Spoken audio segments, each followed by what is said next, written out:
Bueno, este evento lo estamos organizando con el Instituto de Economía. Acá están las compañeras que ahora ellas se van a presentar cuando vayan hablando, pero son 4 colegas del instituto que venimos trabajando en temas comunes, nosotras desde CIEDUR y también, bueno, con Cotidiano Mujer, que todavía no ha entrado Lucy, pero ya va a venir, pienso yo, que también hemos coincidido en estos temas vinculados al trabajo no remunerado, y bueno, y qué hacemos, ¿no? Con esto que ya mostrábamos hoy de mañana, que es una carga interesante que hoy todavía está en los hombros de las mujeres y que queremos que progresivamente poder ir redistribuyendo. Entonces, básicamente nuestra idea era arrancar como con esta dinámica, ¿sí? De que ustedes puedan dedicarle un ratito a las que van entrando nuevas, a ingresar al Menti, a hacer una encuesta y arrancamos con la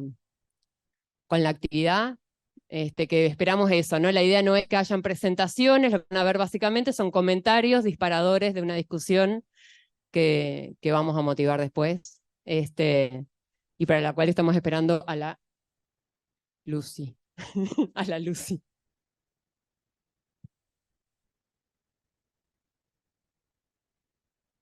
¿Hay algo más que buscar acá?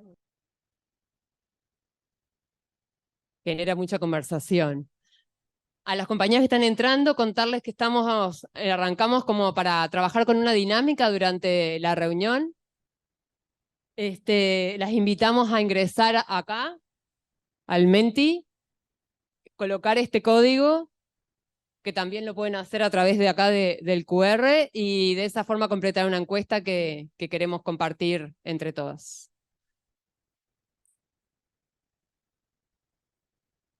Arrancamos, bueno. Parece que se alinearon los astros por un momento, por lo menos. Bueno, muchas gracias a todas, como ya compartimos. Bueno, una de las primeras preguntas era en términos del PIB, ¿no? Acá estamos hablando de lo que llamamos el reconocimiento, ¿no? Que es la primera de las 3 R, que el reconocimiento refiere a tanto a valorarlo económicamente, ese trabajo no remunerado que se realiza en los hogares, como después a reconocerlo en términos del valor que aportan las mujeres cuando lo hacen, por ejemplo, en el mercado laboral, ¿no? O sea, que se les valore, ¿no? En condiciones laborales, en salario, etcétera, ese tipo de trabajo. Pero bueno, una de las medidas es esta, que es valorarlo.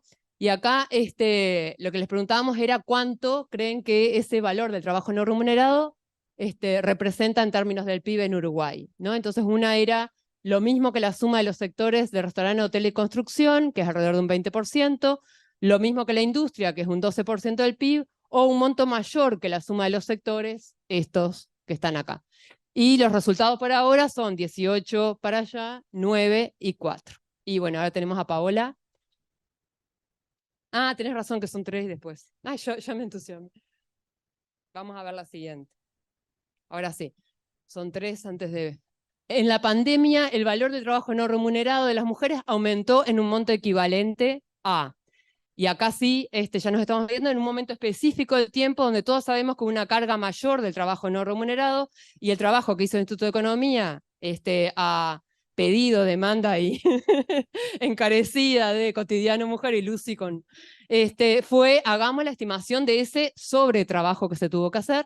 Entonces la pregunta refiere a si eso, más que aportaron las mujeres, fue casi un cuarto del gasto del gobierno por la emergencia sanitaria, un 75% del gasto del gobierno por la emergencia sanitaria, o la mitad del gasto del gobierno por la emergencia sanitaria. ¿Tá? Y están empatados esos dos, o sea que en general se cree que es más que el cuarto por lo menos. Y ahora a la pregunta, ¿para qué crees que es útil calcular el valor de las tareas del trabajo no remunerado? Bueno, bien, nadie dijo que era para cobrarlas. Para mostrar que tienen un costo, esa fue la que tiene mayor votación, para saber cuánto hay que distribuir entre varones y mujeres y para no menospreciarlas. 3 votos. Ahora acá subió en 1. Esa fue Lucy.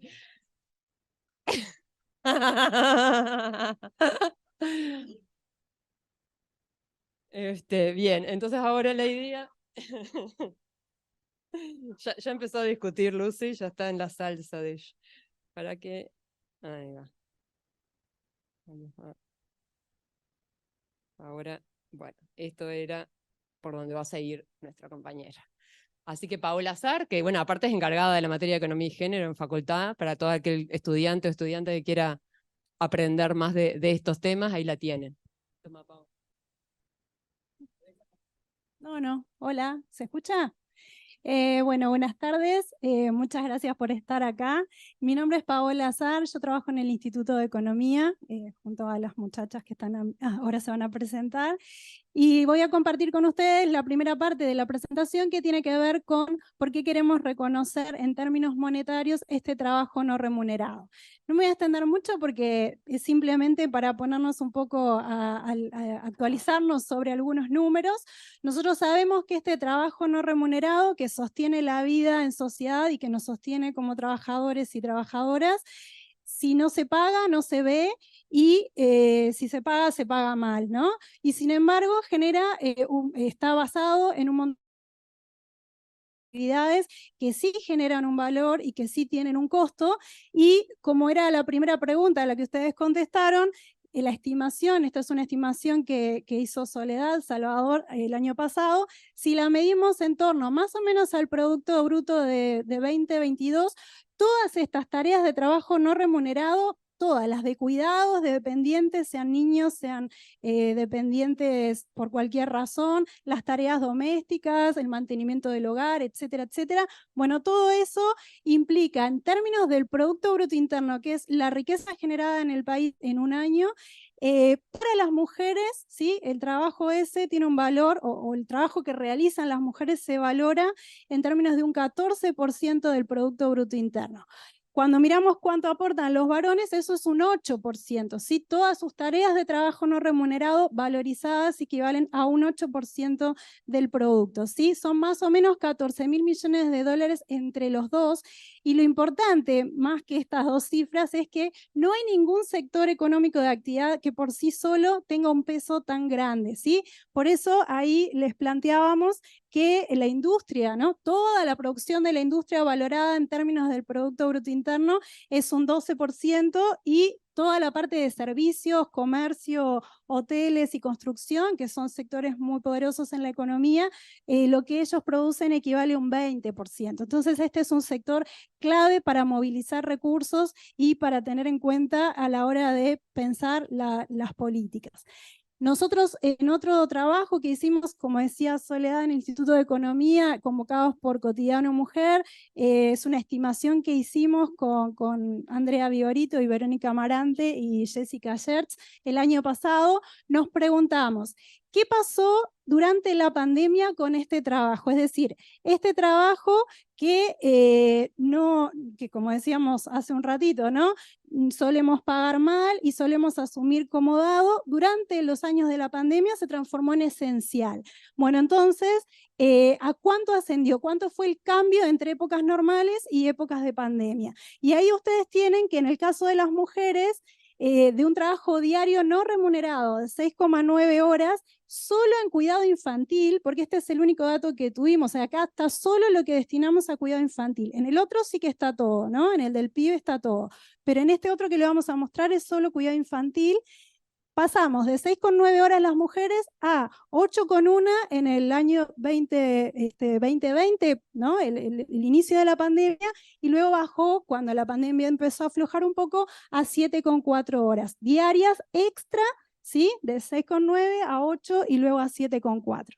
Y en el caso de los varones, el promedio de horas era 3,9 y quedaron en 4,6. Si uno calcula el porcentaje en ambos, ¿sí? Hubo como un 17% de aumento de horas de trabajo no remunerado. Pero ¿qué pasa? Que ya antes de la pandemia y durante toda la pandemia, ¿sí? En realidad las mujeres realizan el 77% más de trabajo no remunerado que el que realizan los varones, ¿sí? Entonces, a ese 77% de horas de trabajo no remunerado más que realizan las mujeres, en la pandemia se les sumaron esas variaciones. ¿Cuánto es esta variación solo de trabajo y cuidado de niños durante la pandemia, ¿sí? En términos de PBI, bueno, en el año 2020 esto equivalió a 1,25% del Producto Bruto, todo ese trabajo gratuito adicional que se hizo durante la pandemia, y en el año 2021 esto bajó a 1,12%, ¿sí? Y estamos hablando de que el 71% de ese total de trabajo no remunerado que estamos valorando, en el caso del 2020 lo cargaron las mujeres con su trabajo, y en el 2021 fue el 65% de ese costo total.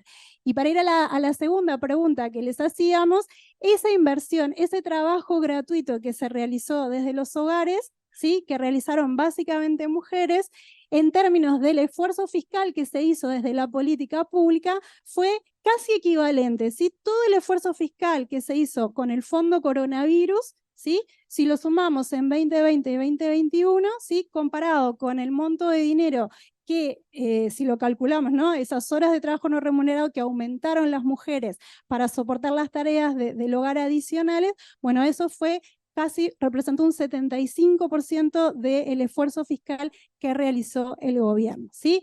Y la última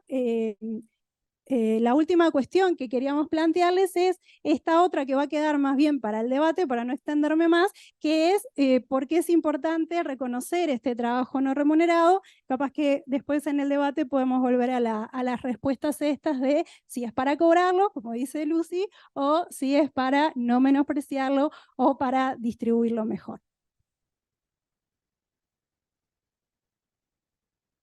Entonces, con esta introducción, ¿no?, que implica esto de tener una idea clara de qué implica toda esta cantidad de tiempo, ¿no?, que generalmente no se valora, y bueno, muy pocas veces aparecen estos datos visibles, y gracias, bueno, a organizaciones feministas que apuntalan estos temas. También queríamos ahora un comentario respecto a qué impacto tiene esto en las mujeres en la vida laboral, ¿no? Y bueno, los impactos en los ingresos laborales, si vamos a lo que nos dio, a ver qué contestamos. La pregunta es cómo evoluciona el salario de las mujeres un año después del nacimiento de su primer hijo, y bueno, ahí sí cae un 22%, no cambia o sube un 10%, y bueno, hay clara unanimidad en que cae un 22%, o sea que Martina, te felicito porque tu trabajo ha sido bien leído o bien transmitido. Ahora entonces le damos la palabra a Martina, que ahí quedó, sin presentación.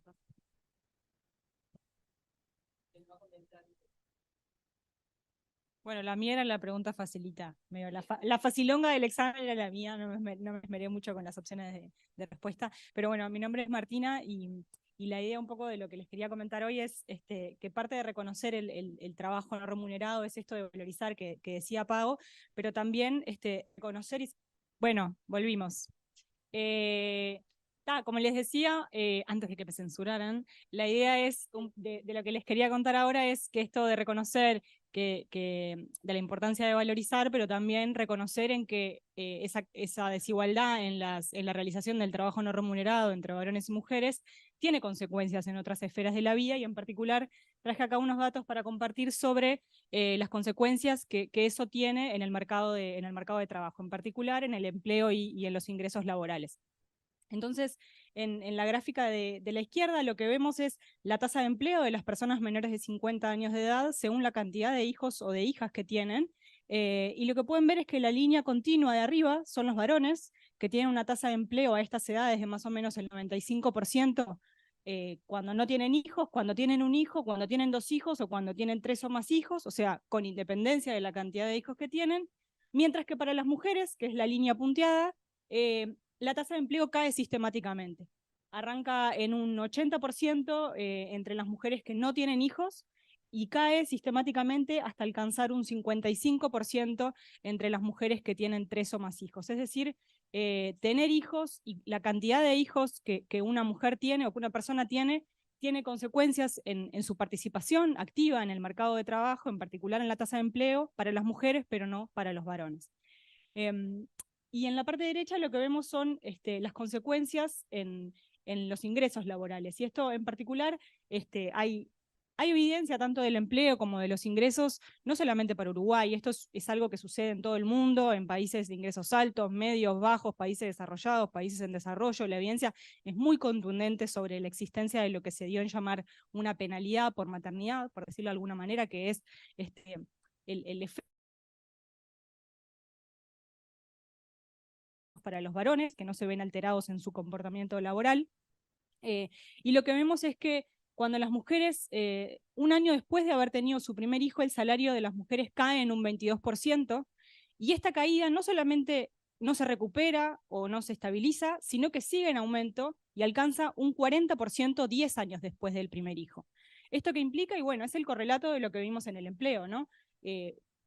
La entrada a la maternidad tiene un efecto directo que después se va acumulando con la sucesiva cantidad de hijos o la fecundidad acumulada de las mujeres, y resulta en que 10 años después del nacimiento del primer hijo, las mujeres percibimos salarios 40% menores a los que percibíamos antes de la entrada en la maternidad. Y esto está explicado por una caída en el empleo, básicamente como se ve en la gráfica de la izquierda, y no porque hayan caído o caigan los salarios por hora de las mujeres.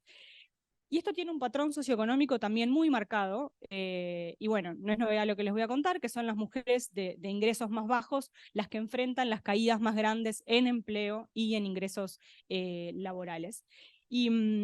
Pero algo positivo que hemos encontrado es que esta penalidad por maternidad, por así decirle, ha ido cayendo en el tiempo, y las mujeres que entran en la maternidad en años más recientes en comparación con las madres que lo fueron hace 20 años, 25 años, experimentan caídas más pequeñas, como que sigue existiendo la penalidad, pero bueno, al menos habría una tendencia auspiciosa de que estas desigualdades se han ido achicando en el tiempo.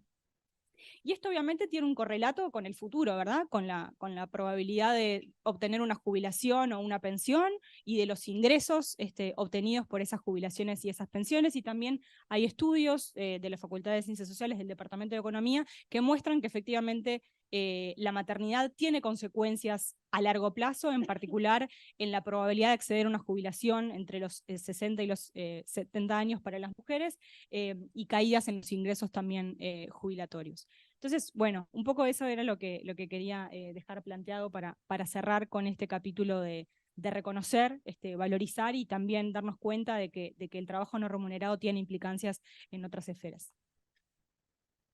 Bien, bueno, gracias Martina.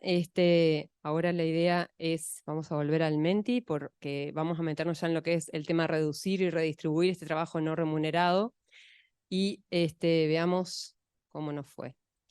Ahí lo que les preguntamos es cuál es el uso del subsidio parental de cuidados por parte de los padres, o sea, algo muy importante para esto de la redistribución, como decía Martina hoy, porque bueno, también, como también hablamos de mañana, si del lado empleador siempre son las mujeres las que se hacen cargo de los cuidados, terminan también padeciendo de estas penalizaciones por eso, ¿no? Por el estigma o ese estereotipo de que ellas son las que se van a encargar solo de estos cuidados. Entonces, existiendo una prestación, un beneficio del Banco de Previsión Social que no lo pagan las empresas, lo paga la Seguridad Social, la pregunta que uno se debe hacerse es si se usa, ¿no? Efectivamente. Y bueno, también acá la verdad que ha sido consecuente, porque efectivamente el uso, se preguntaba si era un 25%, estamos hablando del 25% de los que tendrían derecho a hacer uso, un 10% o un 2%, y bueno, y la mayoría contestó entre un 10 y un 2. Y en la siguiente es ¿cuál crees que es el principal motivo para el bajo uso de este subsidio por parte de los varones? Y esto, se concibe que la mujer es la que mejor cuida por estar en un periodo de lactancia materna exclusiva, que es otro de lo que se dice, ¿no? Porque el subsidio ese coincide con hasta los 6 meses del bebé. Y los prejuicios en la dinámica laboral, me equivoqué, perdón. Y bueno, ahí, como ven los resultados, básicamente más sobre el tema de que la mujer como la mejor cuidadora, pero bueno, hay un poco de todo eso. Vamos entonces a darle la palabra ahora a Estefanía.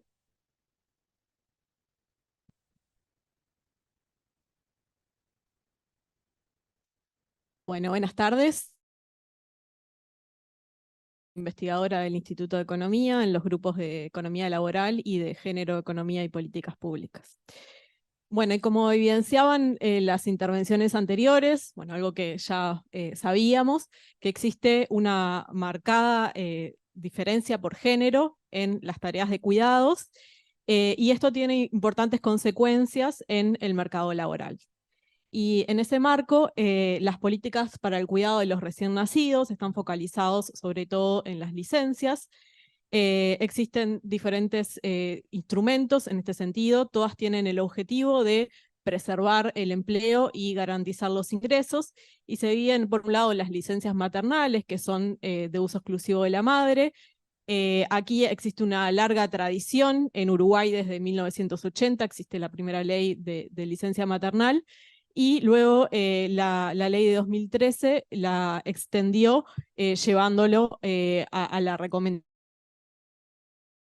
14 semanas. Luego tenemos la licencia paternal, que es para los padres. Estas son más recientes en América Latina, también en Uruguay. Inicialmente se creó en 2008 con 3 días y luego se extendió a los 10 días también en la reforma de 2013. Y por último tenemos el subsidio de medio horario, de cuidado paternal.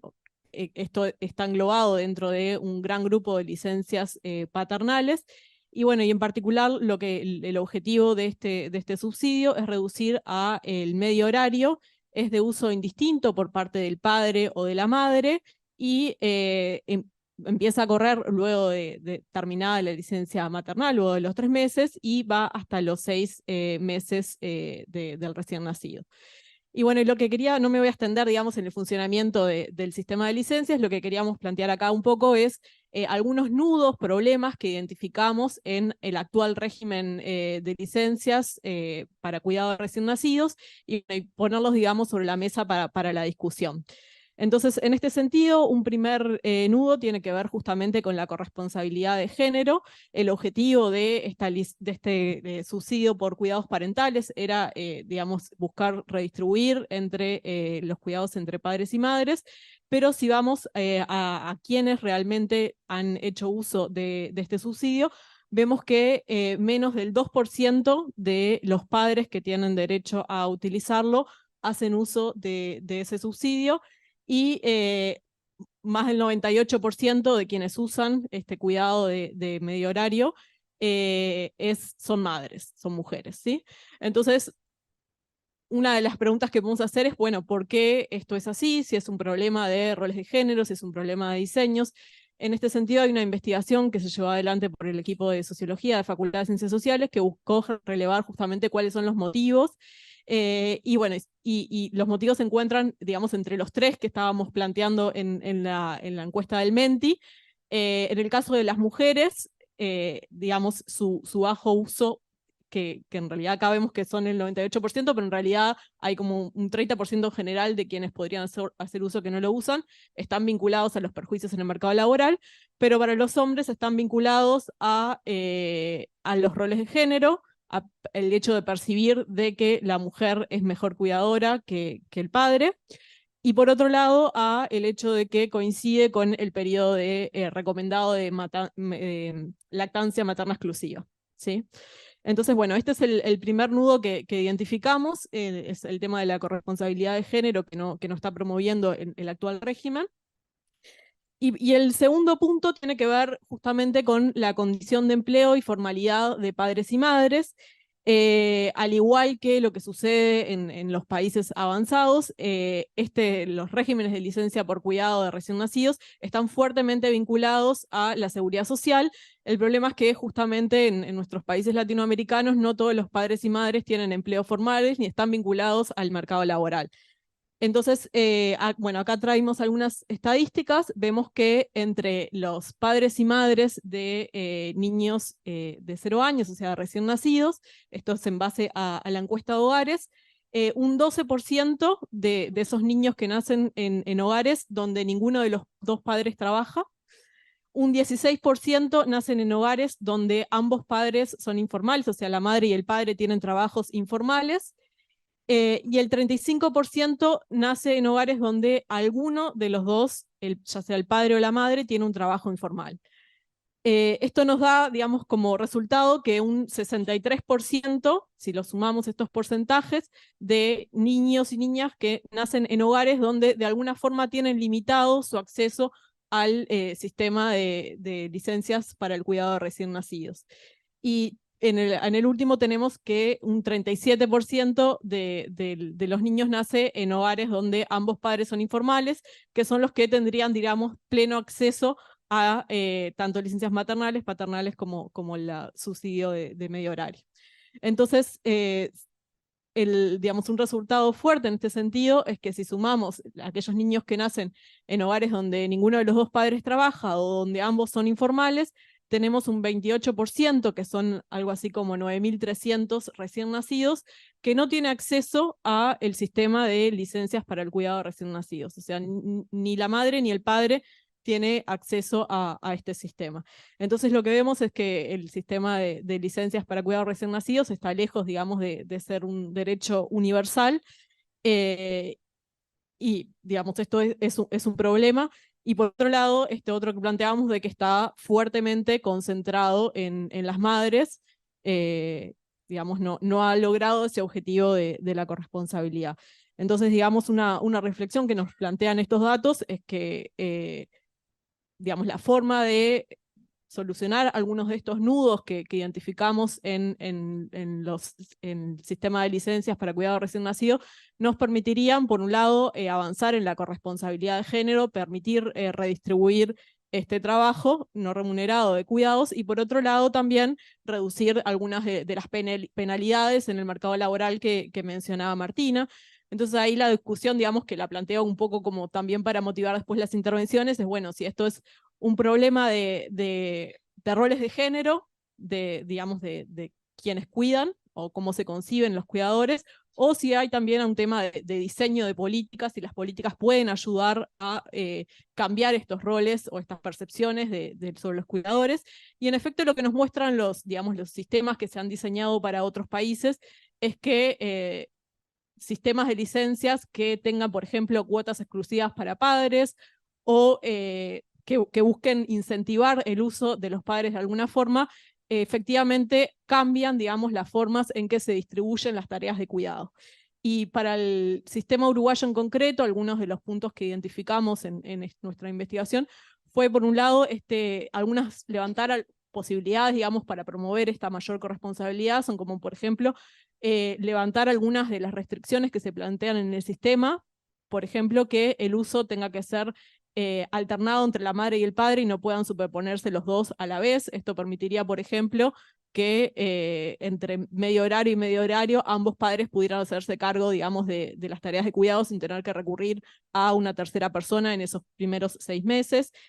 También podrían plantearse medidas más audaces que existen en otros países, como por ejemplo dar cuotas exclusivas para padres después, digamos, de los 6 meses, llegando hasta los 9, o reservar algunos días que puedan ser utilizados hasta los 12 meses, indistintamente por el padre o la madre, o días exclusivos para el padre y la madre, que permitirían, por ejemplo, llevar tareas, digamos, de cuidados concretas cuando está enfermo, pero también ir hasta el médico y demás tareas que podrían, digamos, comenzar a redistribuirse.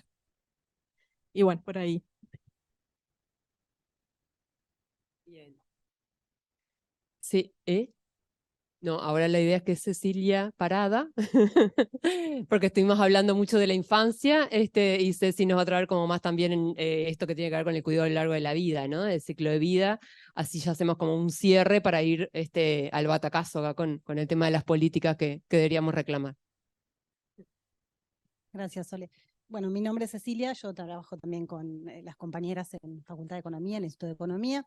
En este caso, nosotros lo que queríamos un poco era, pensando en el cierre de la discusión, era no quedarnos solo con esto de las necesidades del cuidado que nosotros tenemos como sujetos que precisamos cuidado y que brindamos cuidados a lo largo de toda la vida. Entonces, estas necesidades que muchas veces nos enfocamos en la primera infancia, y sobre todo con los niños recién nacidos, porque es una penalidad que está o sea, que ya es un hecho estilizado, o sea, que lo hemos visto y para Uruguay y para otros países, es algo que después las políticas de licencia, que era la que sobre todo venía hablando ahora Estefanía, no permite cubrir no solo cuando pensamos en niños más grandes, sino cuando pensamos en niños más allá del año. Ya más allá del año, no tenemos políticas que nos permitan cubrir ese cuidado que los niños y las niñas requieren. Entonces, por un lado, marcar como entre los 0 y los 2 años, si bien se han extendido el uso de los servicios de cuidado, siguen siendo insuficientes. En Uruguay aproximadamente están el 43% de los niños que asisten a estos servicios, pero que muchos de estos son pagos, ¿no? Porque lo que hay gratuito, que es el CAIF, son cupos que son realmente mucho menores de la cantidad de niños que requieren de esos cupos. Por otro lado, a partir de los 3 a 5 años que seguimos en esta etapa, ¿no? de primera infancia de alguna forma, de nuevo, la extensión es mucho más grande, ya llegamos en el 2022 a casi arriba del 90% de quienes hacen uso de los sistemas de las guarderías, pero nuevamente hay una gran cantidad que recae en el sistema privado. Luego, si pensamos, esta necesidad de cuidado continúa, ¿no? Porque no podemos pensar que a los 5 años se terminó, ¿no? Los niños y niñas de 6, 7, 8 años y listo, ya está. Se van a trabajar, se quedan y se hacen la leche. Entonces, esa necesidad de cuidado que muchas veces no la vemos porque la tenemos tan incorporado que es a cargo de madres y padres, tiene como contracara que la caída en el salario, la caída en la participación le ocurre a las mujeres, ¿no? Entonces, esos cuidados no remunerados que hacemos más allá del nacimiento del niño. Pero además hay cuidados que, es un poco lo que venía acá, requerimos a lo largo de nuestra vida adulta. Hay cuidados que están sujetos a dependencias severas que pueden tener las personas o dependencias que no son tan severas, pero que de todas formas requieren del cuidado. Entonces nosotros muchas veces no hemos dejado de cuidar a nuestros hijos y las mujeres estamos cuidando a nuestros padres, a nuestros tíos, a nuestros pares, también a nuestras amigas. Y eso recae, y lo vemos en los números, todo el tiempo en las mujeres. Porque nuevamente, cuando nosotros vemos qué pasa con la probabilidad de estar empleado de aquellas personas que viven con adultos dependientes, esa probabilidad cae para las mujeres, ¿no? Si nosotros vivimos con un adulto dependiente, tenemos una menor probabilidad de estar empleado. ¿Por qué? Porque parte de nuestras horas las dedicamos al trabajo no remunerado. Ahora, en los varones esa no está, también porque hay esta división, ¿no? del trabajo, de que el varón sale a proveer, pero lo que está sucediendo es que la contracara nuevamente no se limita solo a cuando nace un niño o una niña, sino que arrastramos esta división también para los cuidados, cuando nos encargamos de los cuidados en las etapas adultas. Porque son a partir de las encuestas de la encuesta longitudinal de protección social, donde vemos que reciben cuidados cerca de unas 80.000 mayores de 18 años, que estos representan un 35% de las personas mayores de 18 años con dependencia. Es decir, que habría un triple de personas con algún tipo de dependencia, y si nos vamos a los mayores de 65 años, son 55.000 los que reciben algún tipo de cuidado, y que representan un 53% de quienes tienen alguna dependencia. De nuevo, cuando vemos entonces qué tipo de cuidados el que reciben, en su amplia mayoría es trabajo no remunerados. Menos de un 20% es trabajo remunerado, el resto es esto que Paola y Sole veían en el PIB, ¿no? La gran mayoría es trabajo no remunerado, o de un miembro del hogar o de otra persona que no vive con ellos, pero que cuida en forma no remunerada. Y cuando vemos cuáles son las características, no se van a sorprender, pero en su mayoría son mujeres, y en su mayoría son mujeres de 30 a 59 años, que es cuando estamos en esa etapa que se supone que estamos aportando para después jubilarnos, que estamos trabajando para tener un mejor ingreso, estamos cuidando niños, estamos cuidando niñas y estamos cuidando también a nuestros pares y a otros adultos. Entonces, bueno, esto que ahí decía, que esta probabilidad de trabajar se reduce también para las mujeres, y se reduce tanto esto que nosotros le decimos el margen intensivo, es decir, en la cantidad de horas que podemos trabajar remuneradamente, y en el extensivo, en la condición de trabajo o no trabajo remuneradamente. Entonces, bueno, esto era como para terminar un poco con nuestra parte y pasarle. Bien, entonces ahora para pasar a... Bueno, gracias. Se recibe un aplauso. Ahora para pasar como a la palabra más discusión, teníamos una última pregunta ahí en el Menti que la vamos a compartir. Y bueno, ahora ya nos centramos en... ¿Para qué pasó? Me fui mal. Acá. Ahora sí. Que era, ¿qué políticas favorecen en mayor medida la inserción de las mujeres en el mercado de trabajo? Y como decía Cecilia, bueno, no nos pusimos muy exquisitos con la pregunta, o sea, después en próximas instancias afinaremos más.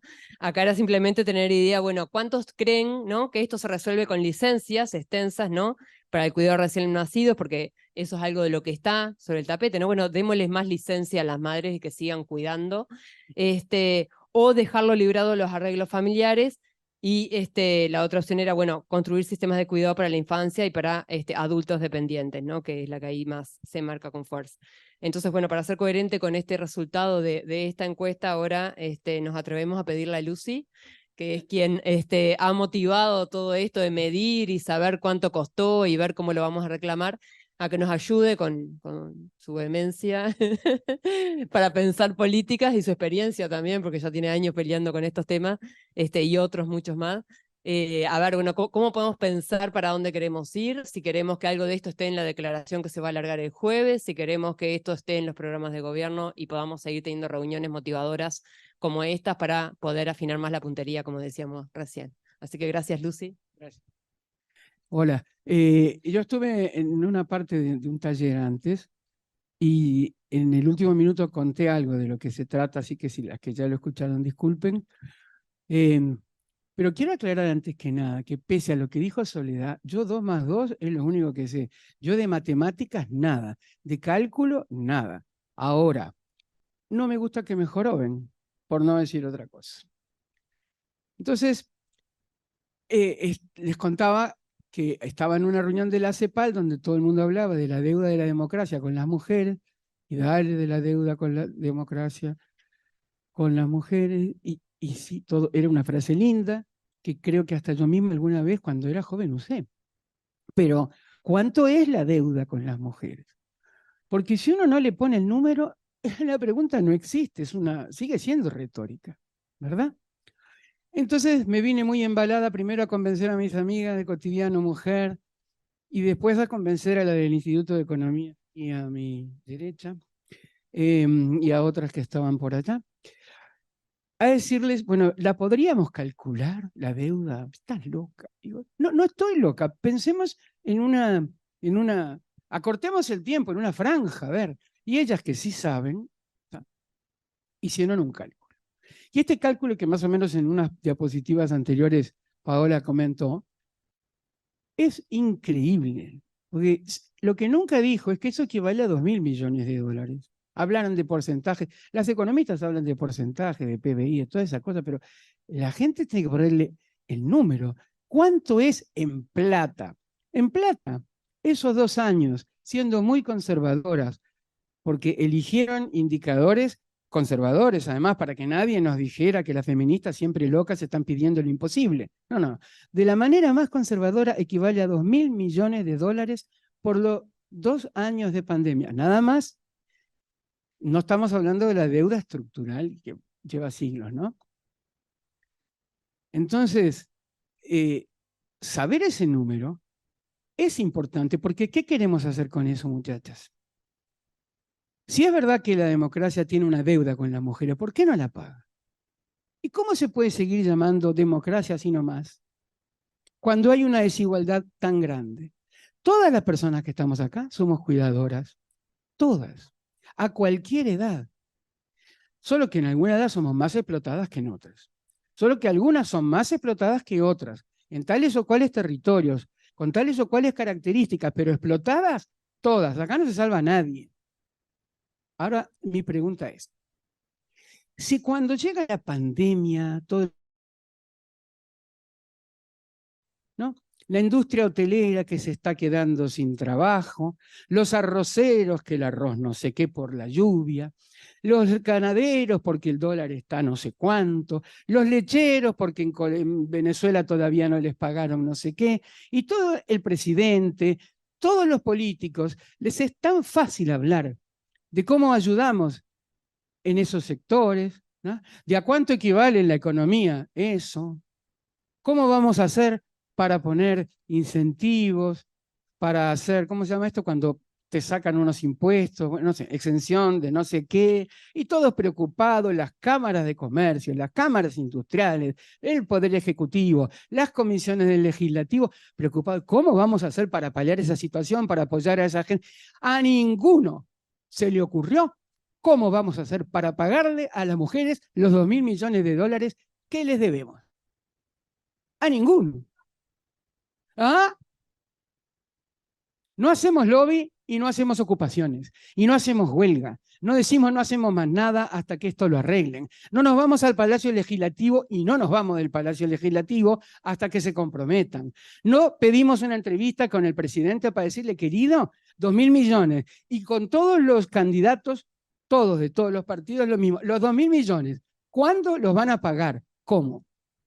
Entonces yo me alarmo cuando hacen esto del Menti, esta cosa, y hay una sola persona que se le ocurre cobrar. Cobrar la deuda. Pero ¿y por qué no vamos a...? ¿Por qué las mujeres tenemos vergüenza además de cobrar lo que hacemos? ¿Cómo puede ser?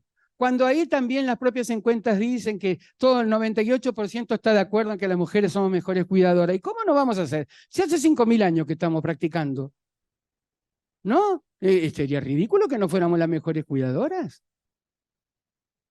Entonces, este es el punto. Cobremos.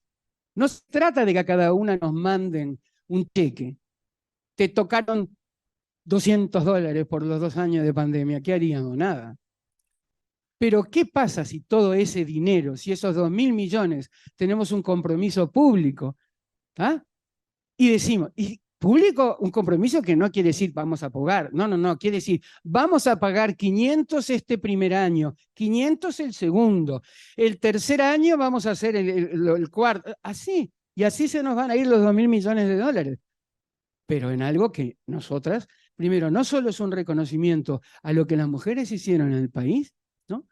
Sino a que por pura ética, por moralidad, no se les ocurre reconocer lo que nos deben. Eso, la deuda, cobrar la deuda, no solo es un derecho, como los cuidados, es una obligación de ellos, es un deber del país pagarnos. Y me sigue alarmando que a ninguno se le haya ocurrido hasta ahora.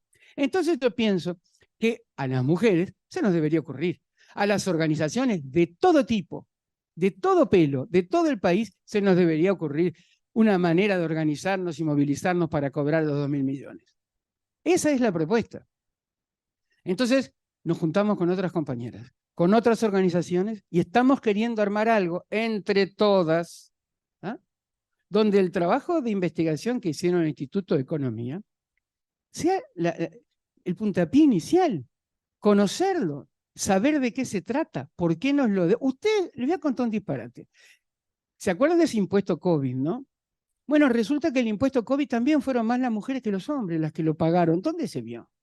Como somos más empleadas públicas que varones empleados públicos, hasta ahí perdimos. Hasta cuando creemos que ganamos, perdemos, muchachos. Mujeres que los hombres en impuesto COVID. ¿Es un chiste esto? ¿Una tomadura de pelo?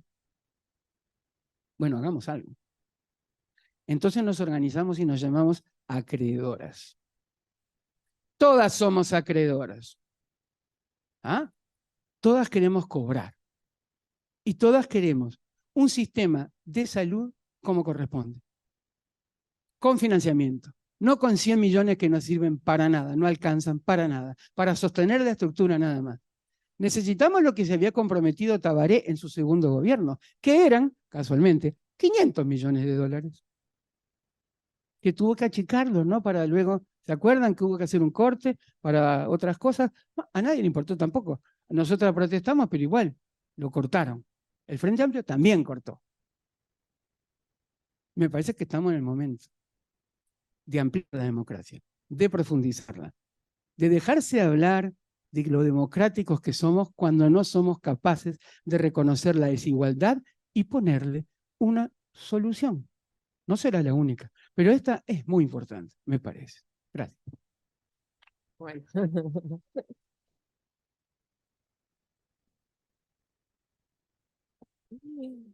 Bueno, vamos a dar ahora este espacio para el intercambio.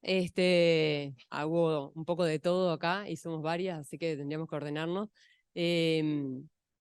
No sé si quieren levantar la mano, quienes tengan algo para aportar sobre esto que estamos hablando acá, que es, bueno, ¿qué queremos, no? Como sociedad. Estamos claros que lo queremos un sistema de cuidado, nos imaginamos un sistema de cuidado donde hay servicios, prestaciones, ¿sí? Para los distintos rangos. Hoy traía el número Cecilia, por ejemplo, de cuánta población es dependiente. Yo creo que ya mirando esos números y sabiendo cuántos hoy estamos cubriendo con el sistema de cuidado, nos quedamos claros que con suerte estamos llegando a un poco más de un 10%, creo yo, de la población que tiene algún tipo de dependencia, ¿no? O sea, quiere decir que para pedir hay mucho, por decirlo, no hay nada que esté totalmente resuelto.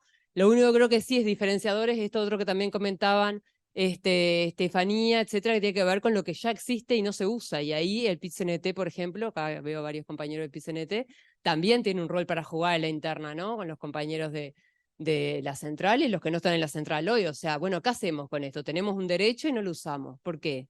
¿No? ¿Qué pasa en el momento de usarlo? ¿Dónde están las trabas, vendríamos a decir, para hacer uso de esos beneficios? Porque capaz que identifican trabas también, ¿no? De hecho, el lunes que viene hay una actividad en la Institución Nacional de Derechos Humanos para ver algunas cuestiones vinculadas a estas cosas que ya existen y no se están aprovechando. Acá te encontré. Te encontré. O sea que sí que hay preocupaciones también desde el Estado para esto, y acá hay una compañera del PCNT que va a hablar, joven aparte. No, porque sí, me gusta romper el hielo además, porque sé que da un poco de timidez a veces hacer, a nosotras por lo menos, a los compañeros por lo general no tienen problema en hablar, aunque repitan y digan cosas que no son verdad.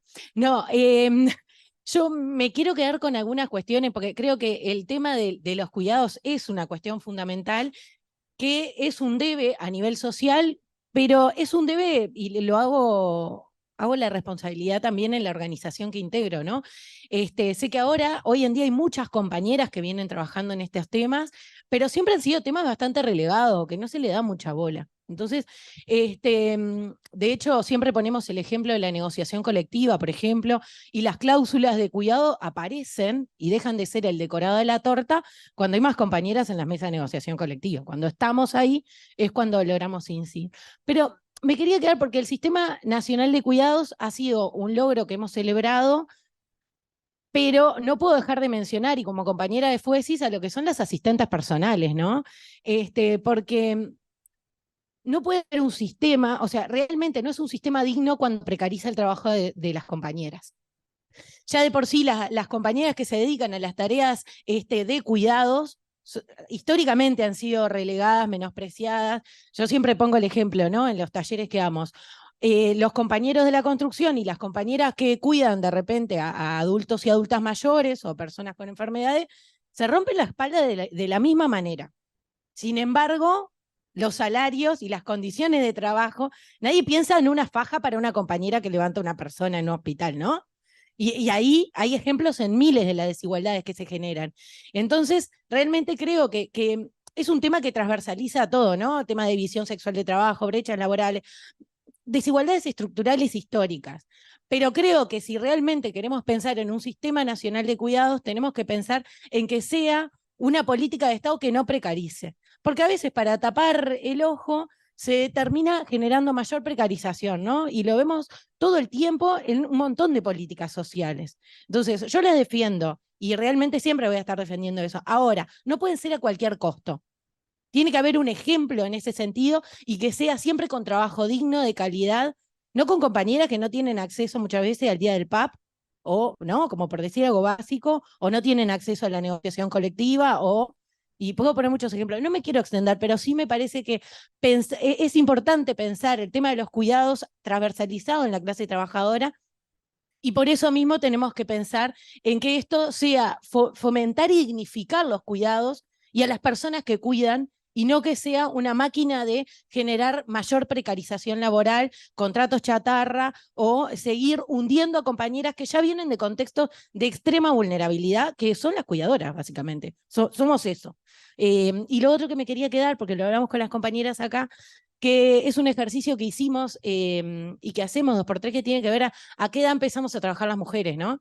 Y empezamos re gurisa, y además relacionado a estos temas de los cuidados. O sea, si pudiéramos ver acá los primeros trabajitos que tuvimos, y seguramente fueron a los 12, 13 años, y tenía que ver con cuidar a un pibe, deberes vigilados, hacer alguna limpieza. Y eso es algo que también nos tiene que romper los ojos, porque si pensamos en cómo vamos a valorizar el trabajo, y tenemos que pensar en todas las niñas y adolescentes que arrancamos en eso, también con mucha precariedad, informalidad e ilegalidad, si se quiere. Así que por ahí, gracias. Bueno, gracias. No sé si allá. Bien, Leticia, también. Yo por un lado, dos cosas muy puntuales que quería decir. En primer lugar, felicitaciones por la organización de este Foro Nacional de Cuidados, absolutamente imprescindible para nuestro país y para los desafíos que tenemos. He tenido la posibilidad de escuchar la mesa de la mañana y ahora, la verdad que me parece espectacular lo que estamos generando, el intercambio que estamos haciendo, y concretamente con esta mesa en particular me parece, bueno, felicitarlas a las investigadoras, economistas, feministas, y decirle que el trabajo que están haciendo es absolutamente imprescindible, porque pone justamente en evidencia, en datos concretos, cómo se traduce la desigualdad en nuestro país en cuanto al trabajo no remunerado y cómo eso impacta en la inserción laboral de las mujeres, en las posibilidades de estudiar, y bueno, y por supuesto el valor también de ese trabajo no remunerado y cómo se traduce en las cuentas públicas, ¿no? Yo creo que es un trabajo absolutamente imprescindible y también es una invitación a todos nosotras y nosotros a poder ser portavoces de esa evidencia que ustedes nos están transmitiendo. Que obviamente las feministas lo venimos planteando desde hace muchas décadas, pero hubo que construir una metodología, hubo que investigar, hubo que generar evidencias para poder convencer también, y en este caso yo estoy pensando también a los que hacen la política pública, que necesitan de esta evidencia. Porque también sabemos que las necesidades de los distintos colectivos son muchas, que el dinero es finito, que hay que distribuir con justicia, pero hay que distribuir también con evidencias que demuestren dónde colocó el dinero. Porque hay muchos sectores, hay muchas poblaciones históricamente discriminadas que han sufrido y que tienen derecho a cobrar, como dice Lucy, pero no les podemos pagar a todos. Y entre otras cosas porque pagar implica también recaudar. ¿De dónde sacamos? Y recaudar implica también sacarle a los que más tienen, y sabemos que eso es muy difícil. Entonces necesitamos que los políticos, que las políticas que tienen la posibilidad de decidir, también tengan evidencias concretas de decir, hay que distribuir acá, hay que generar estas políticas, porque esto implica un gran salto en el desarrollo de nuestros países. Tenemos que convencer, hoy por ejemplo, hay un montón de mujeres que desearían estar en el mercado laboral, que quieren y no pueden por las tareas de cuidado. Bueno, tenemos que demostrarlo. Y tenemos que justamente apelar a esto que ustedes están generando, que tiene que ver con el conocimiento y las evidencias, para convencer y para poder generar políticas públicas justas, redistributivas, y que tengan que ver con, bueno, el sistema de cuidados en su conjunto tiene que ver con eso. Los impactos pueden ser maravillosos, pero tenemos que ser todos y todas portavoces de esta evidencia para poder convencer a todos los sectores políticos, de izquierda y de derecha. Con algunos nos costará más, otros menos, pero tenemos que ser portavoces de estas evidencias y contribuir entre todas a generar la política pública que queremos. Gracias.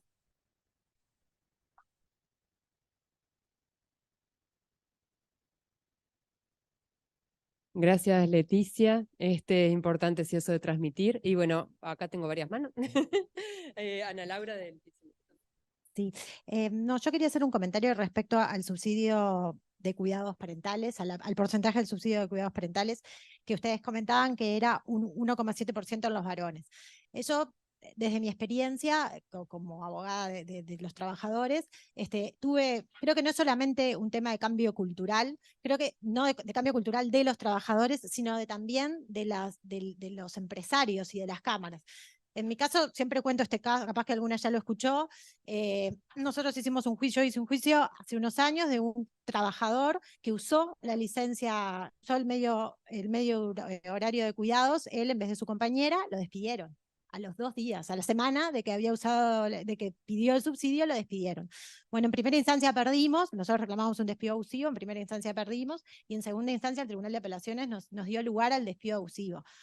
Bárbaro, una sentencia muy fundada, pero el trabajador quedó sin trabajo, o sea, cobró el despido abusivo, pero quedó sin trabajo. Entonces, a lo que voy con esto es, no solamente hay que crear las leyes, sino después, desde el Estado, en este caso entiendo que es el Ministerio de Trabajo, y la Policía Administrativa del Ministerio de Trabajo es la Inspección Nacional de Trabajo, y además desde nuestro lugar como trabajadores organizados, como PIT-CNT, crear organizaciones sindicales fuertes que no permitan este tipo de abusos. Esto era un trabajador de comercio en una empresa muy conocida del mercado, digamos una empresa ciertamente poderosa, y bueno, nada, la empresa no le pareció, no estaba bien visto que el trabajador se pidiera el subsidio. Entonces, en este cambio cultural, me parece que el cambio cultural no va solamente, tiene que ir acompañado con una protección, porque si no, por más cambio cultural y por más que los varones quieran tener el subsidio y que lo que sea, no, si la consecuencia es perder el trabajo,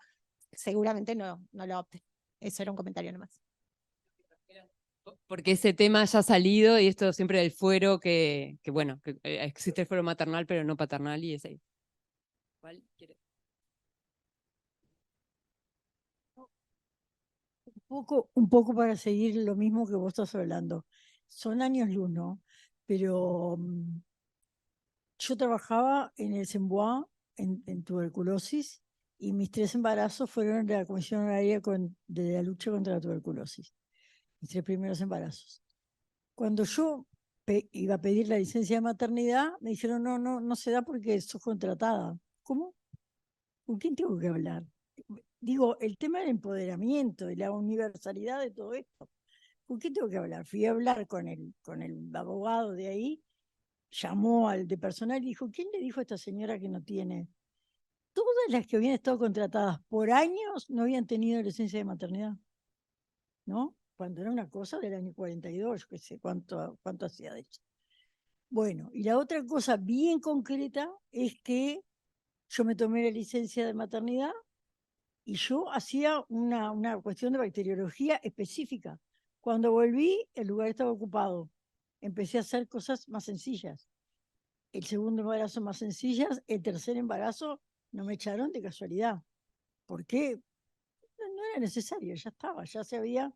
Entonces, hay una cuestión con la licencia de maternidad, la falta de consideración y de importancia a lo que estás aportando a la sociedad con una persona nueva en el mundo, que sigue sucediendo. Por eso, yo también me encantaría que estudiaran, ustedes, chiquilines, estudiaran en los sectores medios cuántos hijos quieren tener las mujeres, porque vieron que está súper generalizado que quieren tener un solo hijo. Pero si vos le preguntás, yo tendría otro si hubiera quien lo cuidara. Y ese número lo tenemos que tener, porque ¿qué generalización es esa? Bueno, no sé.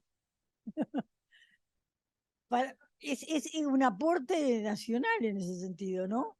Porque en realidad muchas veces no tienen hijos porque no tienen ayuda en el cuidado y andan como locas los sectores medios, profesionales, de un lado para el otro y sin saber qué hacer con los chiquilines, con él o la chiquilina que tiene.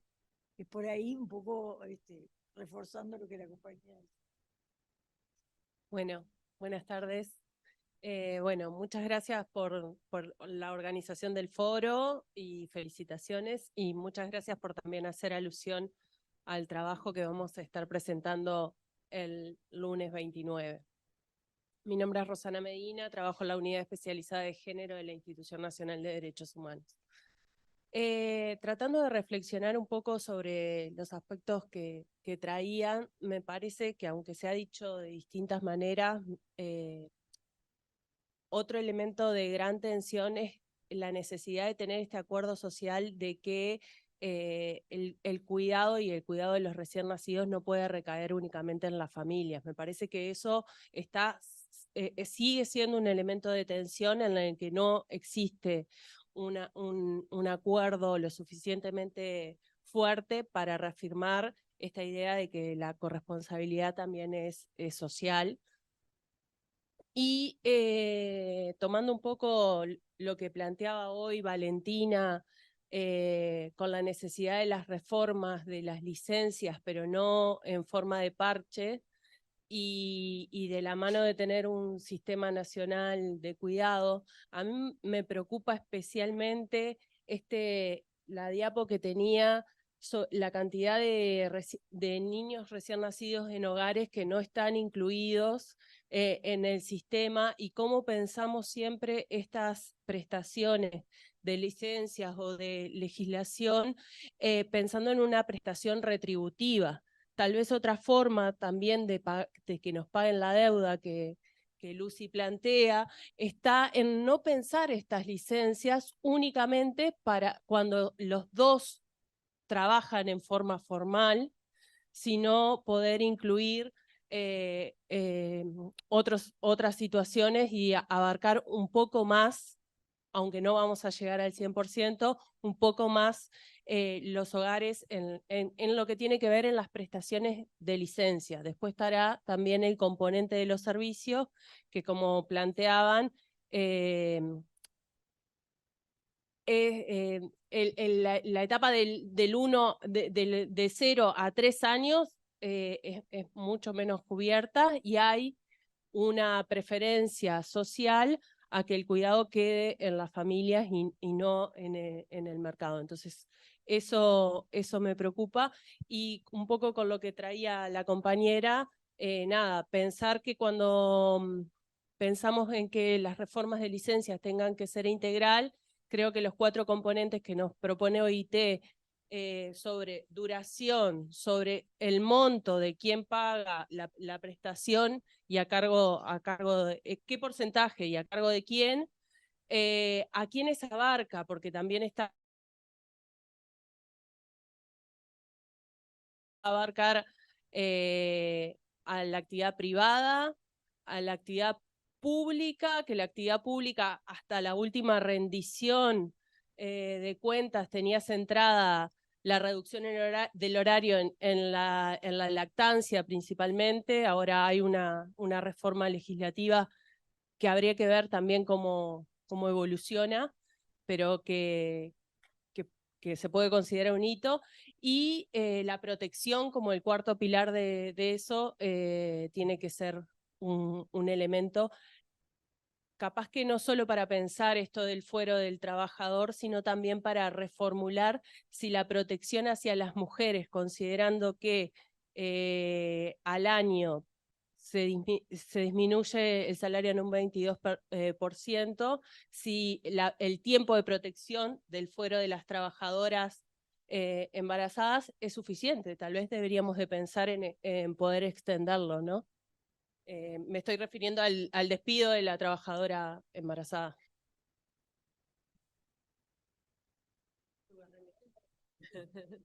Por acá querían, porque si no ya tengo también 2 intervenciones. Bueno, pensando en lo que nos proponen, bueno, justamente, que pensemos en propuestas, ¿qué integramos nosotros al sistema de cuidado? ¿Qué cambiamos? ¿Cómo lo repensamos? Me parece que esa es la preocupación justamente de organizar este foro. Y a mí hay algunas cosas que me parece que si no nos organizamos desde los distintos lugares donde tenemos potencial de pesar de alguna forma sobre quienes terminan decidiendo cómo son las políticas públicas, qué recursos tienen, etcétera. Yo recién en el grupo, en el taller de institucionalidad, decíamos qué importante que es organizarse desde la sociedad civil, desde los trabajadores, etcétera. Yo pienso, para cambiar la cabeza de las instituciones que se supone que tienen que integrar transversalmente el sistema de cuidados, obviamente nosotros necesitamos cambiar la cabeza de la educación. Menudo trabajo. ¿Cómo los cuidados se integran al sistema educativo? Porque una cosa es la currícula de enseñanza y otro todo lo que se cuida en el sistema educativo, en el sistema de salud. Toda la atención primaria y lo que requiere de cuidados, que no son los cuidados sanitarios, sino que son otro tipo de cuidados que tienen que ver con la salud mental de las personas, de las distintas poblaciones, que en el caso de la niñez y la adolescencia del sistema educativo y todos en el sistema de salud. Y otras cosas que van surgiendo con relación a esto de la dignidad del trabajo y el trabajo decente. Para mí la central sindical ahí y los distintos colectivos organizados, de acuerdo a las especificidades que tienen mucho para aportar desde su propia experiencia. ¿Cómo delimitamos los cuidados? Una cosa que siempre dice Clara. ¿Cómo los delimitamos? ¿Dónde empieza la salud? ¿Cómo se incorporan los cuidados en eso? Lo mismo en la educación. ¿Cómo pensamos las prestaciones de la sociedad, de la seguridad social Ahí los trabajadores y las trabajadoras de la seguridad social tienen mucho, porque tienen experiencia sobre eso. Una de las cosas que hemos visto con Ana Laura, con Carmen, el tema de que introducimos de la red Procuidado, gracias a la doctora Diana González, el tema de los insumos de apoyo para las trabajadoras remuneradas en cuidado, pero también para nosotras que cuidamos. Las grúas, los distintos insumos y dispositivos que te alivian el trabajo de cuidado, que nadie se le ocurre. Es muy desordenado como se da en el Estado. Sí, se da, pero es muy difícil acceder. Entonces, me parece que estas son cosas concretas que nosotros las tenemos que ir preparando, digamos, porque si llegamos de cero a una nueva administración y no se pensó, pero somos nosotras las que lo tenemos que plantear, porque dudo que vengan de otro lado. Bien, bueno, ¿tú querías, Marisa, decir algo? Una pregunta esta y después vamos para allá que tengo. No, es muy básica, pero en ese 20%, yo tengo como la convicción de que si lo incorporamos al PBI, podría caer el patriarcado. Pero el tema es, en este sentido, y tomándolo de luz, y que yo tengo algunos elementos ahí que me parecen muy interesantes para la discusión, y es si tiene que ser solo el Estado. Pero la pregunta concreta es, ¿cuáles serían los acuerdos a nivel de las economías o de los países o de los estados para que efectivamente ese porcentaje se pueda incluir como parte del PBI? ¿Se entiende la pregunta? O sea, porque es una estimación. Ahora, si yo lo incorporo a la economía de nuestro país, ese 20%, ¿qué pasaría? ¿Se entiende o no? ¿Sí? No, pero yo te la puedo contestar porque he trabajado justamente, justo con el I-Mujeres, que acá ya está la CUCA, etcétera, haciendo eso, ¿no? Lo que hacen muchos países desarrollados, que es crear lo que se llama la cuenta satélite de trabajo no remunerado. Ya lo hace Colombia, lo hace México. ¿Qué pasa? Pasa que pasás a tener visibilizado ese trabajo. Entonces, cuando viene, por ejemplo, una crisis, un cambio, ¿no? De shock, porque acá lo que está pasando con el trabajo no remunerado, al no visibilizarlo, es que cuando hay una crisis, ¿no? Por ejemplo, dejás de contratar el clásico ejemplo de la trabajadora doméstica, o al niño, pasó en el 2000, muchos chiquitos que pasaron del privado al público. Entonces, todo eso deja de estar, ¿sí? En este caso, el trabajo no remunerado, que eso genera extra, por ejemplo, si iba 8 horas y pasó a ir 4, bueno, hay alguien que está haciendo esos cuidados. O vino la pandemia, te cerró los centros, entonces hay alguien que hace ese cuidado. Ese trabajo extra estaría medido ahí, ¿no? Lo tendrías en la cuenta satélite. Entonces, así... Colombia.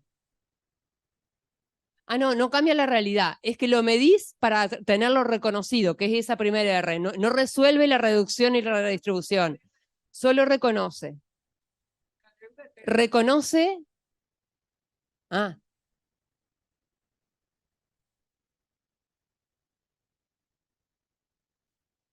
Eso es como la estimación, está bárbaro. Lo de México, lo de Colombia, lo de las cuentas nacionales, pero eso no cambia la realidad de la mujer. Pero yo estoy planteando en lo real, digo, no pasar de una cuestión estimada a tenerlo en cuenta, sino a efectivizarlo eso en todo lo que tiene que ver con el desarrollo, porque en general comparamos países, y yo cuando vamos a ver cuál es la situación de las mujeres, eso no le ha cambiado la vida a las mujeres mexicanas, por poner un... No.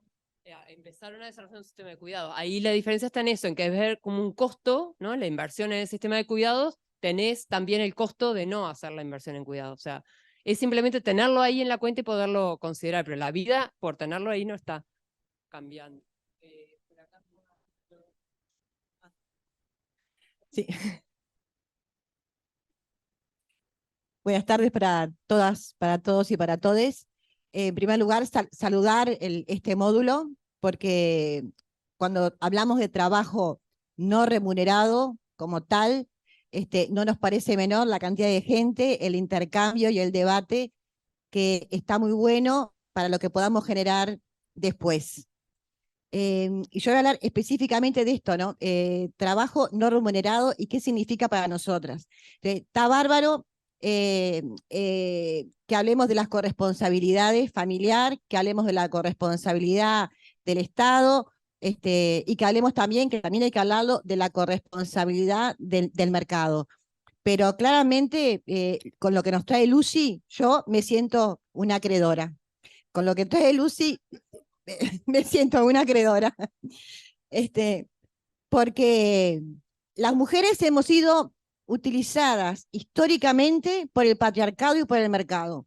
Cuando vinieron las grandes guerras, las mujeres fueron a trabajar a las fábricas, porque los varones iban a la guerra. Pero cuando los varones volvieron de la guerra, las mujeres volvimos a la casa. Y volvimos a la casa y ahí sí, se les ocurrió inventar la super aspiradora, la super batidora y la super licuadora, y tú te vas a tu casa porque en tu casa tienes esto y vas a ser la reina de la cocina. ¿Es verdad o no es verdad? Entonces, hemos sido utilizadas históricamente, e históricamente hacemos esta tarea, que es la tarea de cuidados, que por un lugar, desde un lugar puede ser algo muy maravilloso para todas nosotras, muy maravilloso el cuidar, pero por otro lado, cuando se convierte en obligación, es el mayor centro de desigualdades que tenemos las mujeres, y sobre todo las mujeres de las poblaciones más vulneradas. Y digo poblaciones más vulneradas y no vulnerables porque son mujeres que han sido y siguen siendo vulneradas por el sistema y vulneradas por la sociedad. Entonces, desde ese lugar, el reconocimiento de lo que es el trabajo no remunerado, que ahí está y que hay una deuda histórica, me parece que no es menor para ser recogido por las políticas públicas, por los candidatos preelectorales o por quien carajo sea. También la cuestión del mercado.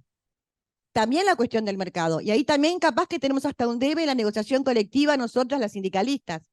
Porque cuando hacemos todo este trabajo no remunerado, también estamos sosteniendo lo reproductivo y lo productivo, estamos sosteniendo la vida para que al otro día todo funcione.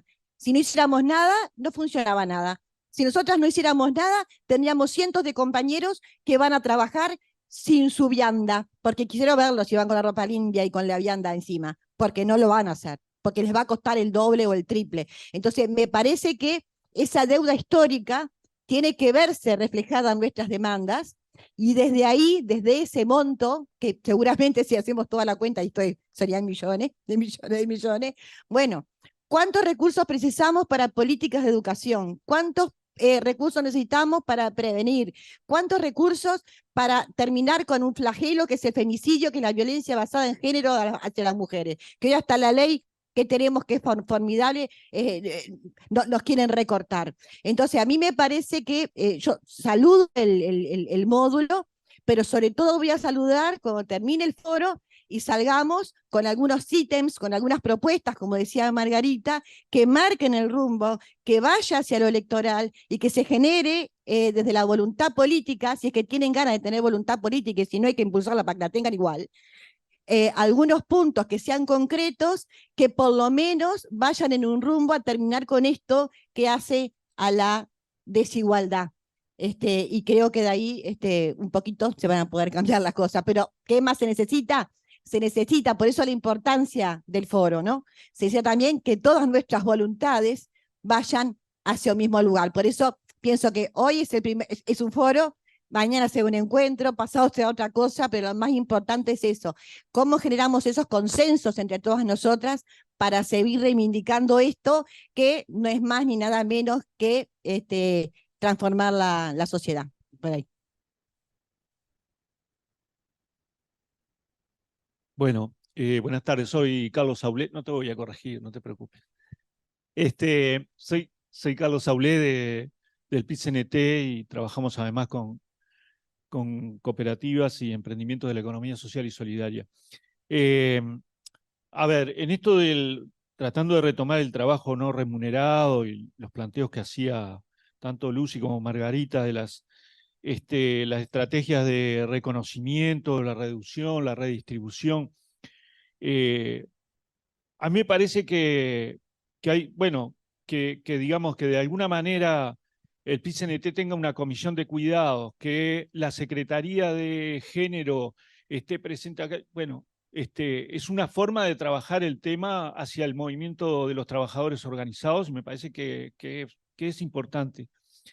No basta con eso, obviamente, no lo va a resolver. Tenemos un problema cultural que se agrega además a nuestra visión individual del tema. Porque cuando nosotros nos metemos simplemente encerrados en la norma y en las cuestiones jurídicas, y capaz que nos falta salir al reconocimiento de las organizaciones que a diario, tengan o no tengan personalidad jurídica, no estoy hablando de eso, la organización en el barrio de las mujeres, las compañeras, con sus hijos e hijes, ¿verdad? Organizada para pelearla diariamente, ahí debe estar el reconocimiento. Y esos son colectivos, no son individuales. No es un problema este de ganar, porque ahora en esto de la judicialización de los conflictos, etcétera, está muy de moda, ¿no? Y nosotros tenemos que romper con eso. Eso también es parte del problema cultural. El problema de la corresponsabilidad, el problema del reconocimiento, pero además el problema de que somos colectivos o no somos. Y eso es, me parece que es irrefutable.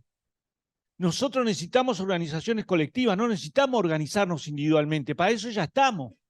Y si no, vamos al sindicato y nos organizamos también individualmente. Y para eso nos juntamos para organizarnos.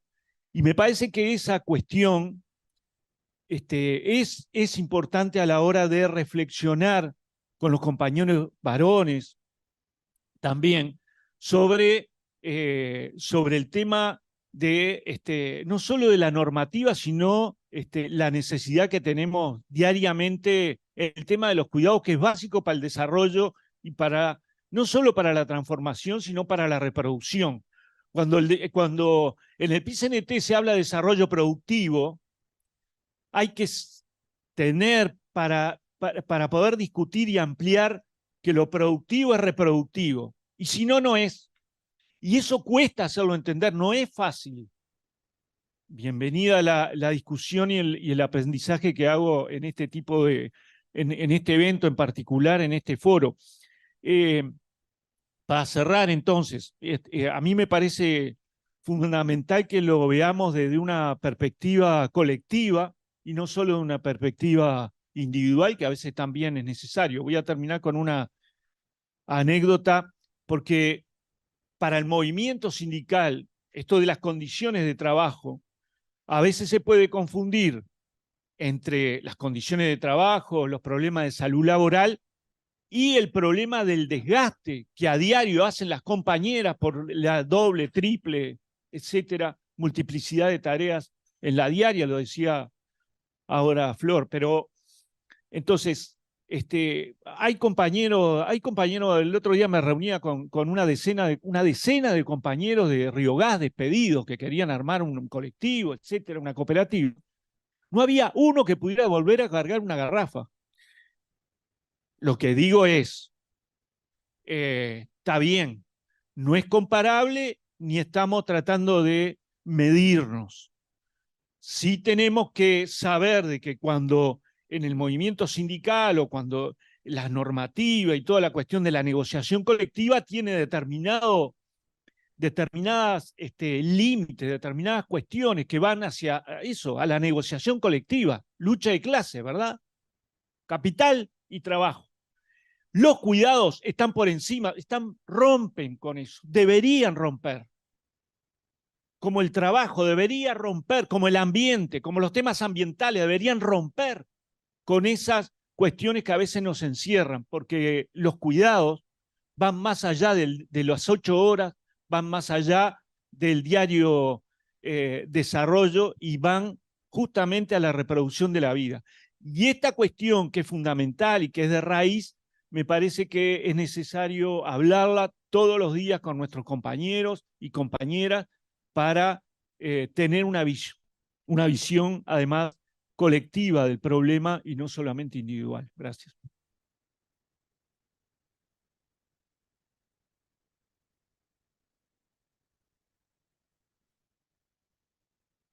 Hola, buenas tardes. Mi nombre es Nadia Dos Santos. En este momento vengo en representación de la Confederación Sindical de las Américas, la CSA, que tiene sede en Montevideo. Y bueno, y quería agradecer el espacio. Para mí el foro ha sido muy interesante en este primer día. Sé que quedan 2 instancias más, y quería traer puntualmente algo que me parece que en esto de la crisis de los cuidados, que es algo mundial, que es algo que se evidencia cada vez más en Uruguay, por ser uruguaya, se vive con una población envejeciente, lo que también considero que estos espacios son muy importantes porque también está el derecho a no cuidar. Y es algo que también nos merecemos, poder decir que no y poder tener de alguna manera un Estado que también pueda tener esas políticas públicas que sustenten a aquellas personas que realmente necesitan de un cuidado y que tengan la posibilidad de tenerlo, ¿no? Y que a esas cuidadoras que lo ejercen por cuenta propia o porque no les queda de otra manera, también se encuentren sustentadas y amparadas, y tengan un apoyo también para que puedan también de alguna manera devolver todo eso que reciben, porque hay que cuidar la salud y la seguridad de esa trabajadora y de esa persona que hace ese trabajo de forma no remunerada y que de alguna manera no encuentra otro sostén, otro apoyo, otra red para poder llevarlo adelante. Entonces creo que eso es importante también, algo que celebrar, que también que los cuidados a nivel de la región está realmente en auge, o sea, es un tema que se viene trabajando hace mucho tiempo y que de alguna manera el gobierno de Argentina coloca ante la Corte Interamericana de Derechos Humanos que el derecho al cuidado es un derecho humano. Así que bueno, muchas gracias. Siempre acompañando. Bueno, estaba pensando que los trabajos no remunerados hacen posible el trabajo remunerado. Algo que se dice poco, pero es así. Ahí la compañía un poco lo expresó: sin los trabajos remunerados nadie sale a trabajar. O sea que eso mantiene, un trabajo mantiene el otro. Pero una de las cosas que yo, de los que estábamos un poco acá conversando, y estaba pensando en un tema que son aquellas, el apoyo a las familias que cuidan. Porque de la misma manera que debemos respetar a los que no pueden o no quieren cuidar, a los que necesitan, también debemos respetar a aquellos que dicen: no, yo voy a cuidar a mi familiar, a la persona. Entonces, tenemos que respetar, porque las decisiones son un tema de derechos, cada quien debe de decidir. Y un sistema también tiene que pensar en aquellas familias que cuidan. ¿Y de qué forma se la va a apoyar? ¿De qué forma vamos a hacer que de algún momento tengan cierto alivio, aunque lo sigan haciendo ellas? Las famosas 4 horas de las asistentes personales es un tema así, porque el cuidado no es por 4 horas, todos lo sabemos, es por las 24 horas de la persona. Pero de repente puede haber otro tipo de temas, o puede haber... yo me acordaba que en España hay un sistema de apoyos de pequeñas... vacaciones de un fin de semana para aliviar, y no me acuerdo cómo se llama ese sistema. Sí, ahí está, ¿viste? O cosas por el estilo que también debemos de pensar, porque yo siempre digo que es como cuando me dicen: no, ella no quiere trabajar. Bueno, respeto la opinión del famoso, que primero que ella trabaja más que yo, porque trabaja las 24 horas del día sin que nadie le agradezca ni la comida, ni la ropa limpia, ni nada. Pero yo considero que todo se tiene que ser respetado, porque para los cambios de cabeza lleva tiempo. Pero aquella mujer que dice, como decía mi madre: yo quiero estar en mi casa, yo no le voy a cambiar la cabeza continuamente, por más que la peleé cuando era jovencita, después la comprendí, por más que todo. Entonces, también esa persona debemos de respetarla y contemplarla dentro de un sistema de cuidado. Entonces, eso también son cosas que las que debemos de pensar. Tal vez no sé ni si serán las más prioritarias, pero sí el respeto a la decisión personal o a la decisión familiar en el tema de cuidados. Muchas gracias por las intervenciones. Ya estamos medio pasaditos y 6:30 hay clase acá, o sea que hay que acomodar todas estas sillas. Pero le voy a dar la palabra a Estefanía, que sé que quería comportar algo, y no sé si alguna otra... No, yo me había anotado hoy en realidad para responderle un poco a Marisa la pregunta, porque lo que respondió Sol era un poco como esta idea de, bueno, de la valorización del trabajo no remunerado para mostrar, digamos, cuál es su valor económico en términos de la proporción del PIB o en millones de dólares, como quieramos ponerlo. Nosotros siempre los economistas lo representamos en porcentaje del PIB, pero creo que la pregunta era un poco más como de, una vez que sabemos, digamos, cuánto vale todo este trabajo no remunerado, ¿qué pasa si lo empezamos a valorizar y lo empezamos a remunerar? Digamos, no sé si hay estimaciones de eso, pero lo que sí hay modelos que muestran, hace poco hubo un seminario en Facultad de Economía sobre macroeconomía y género, y una de las cosas que mostraba era los efectos multiplicadores que tienen los sistemas de cuidado. O sea, que los sistemas de cuidado nosotros los vemos siempre como un gasto, pero el generar esos trabajos y, digamos, el trabajo que generan, pero además lo que posibilita que estos cuidados estén garantizados para el funcionamiento de la economía, tiene efectos multiplicadores que también llevan a que, digamos, otros sectores crezcan. Y una de las estimaciones que mostraban para otros países era que si calculábamos, si incluíamos esos cálculos de los efectos multiplicadores del sistema de cuidados, se autofinanciaba. O sea, lo que generaba era igual a lo que nos costaba. Yo no conozco estimaciones de ese tipo para América Latina, creo que no están hechas, pero creo que es algo que también hoy lo mencionaba en alguna intervención por ahí Leticia, que es algo importante traer a la discusión esto de que, digamos, cambiar la percepción de que el sistema de cuidados no solo lo tenemos que ver como un gasto, que es como lo estamos, digamos, siempre peleando por denos presupuesto para el sistema de cuidados, sino que el sistema de cuidados tiene efectos en nuestras economías, y básicamente porque lo que está en crisis es el funcionamiento de nuestras economías basadas en el trabajo no remunerado de las mujeres. Entonces, para que esto pueda seguir funcionando, necesitamos cambiar la forma en que nos organizamos para sostener la vida. Y creo que eso tiene que ser como lo que, digamos, lo que impulse un poco el discurso o cómo guiemos la pelea por un sistema de cuidados. Ya no es, digamos, por cuánto nos cuesta, sino porque es imprescindible, digamos, ¿no? Pero no sé si respondo un poco más tu pregunta. Bueno, yo aprovecho que me dio el micrófono nomás, pero para contestarle a Cristina, que aproveché solo un segundo del micrófono, que Cristina decía si había, porque me anoté muchas cosas de lo que fueron diciendo, como de esto de la agenda, de intentar, de agarrar ideas también de lo que estábamos viendo y las cosas que está bueno pensarlas. Una era esto de que sí, efectivamente hay de hecho un trabajo del 2015 que se le preguntaba qué es la ANCOR, que es la encuesta de comportamientos reproductivos que se hizo en Uruguay sobre uso de anticonceptivos, y ahí se les preguntaba también entre la fecundidad deseada y la realizada, y hay esta diferencia, ¿no? De algunos grupos que tienen más de lo que quieren y otros que están en el medio que tienen menos hijos de los que desean, donde las principales razones es por una cuestión de ingresos.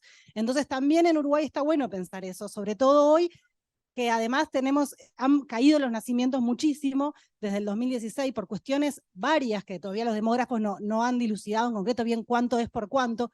Muchas es porque hemos ampliado nuestros derechos reproductivos y eso está bueno. Muchas es porque también ha caído el embarazo adolescente, que en Uruguay era alto, y eso está bueno, pero también es porque algunas mujeres tienen menos hijos de los que desean. Entonces también es una cuestión que importa en la gente.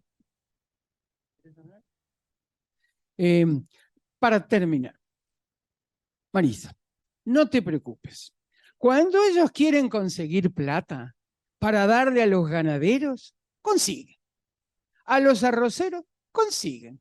Que consigan para pagarnos los 2.000 millones de dólares que nos deben. Lo tienen que pensar ellos y lo tenemos que demandar nosotras, calentándonos bien. ¿tá? Que se note que estamos indignadas porque nadie nos paga. Y no solo no nos paga, ni siquiera piensan que hay unas mujeres reunidas pensando que nos deben plata. O sea, esto es lo peor. No lo tienen en su universo mental. A mí me encanta reventarles el universo mental. ¿Ah? Ese es el punto. Me encantó. El mejor cierre. Bueno, muchísimas gracias y seguimos mañana acá en la FIC.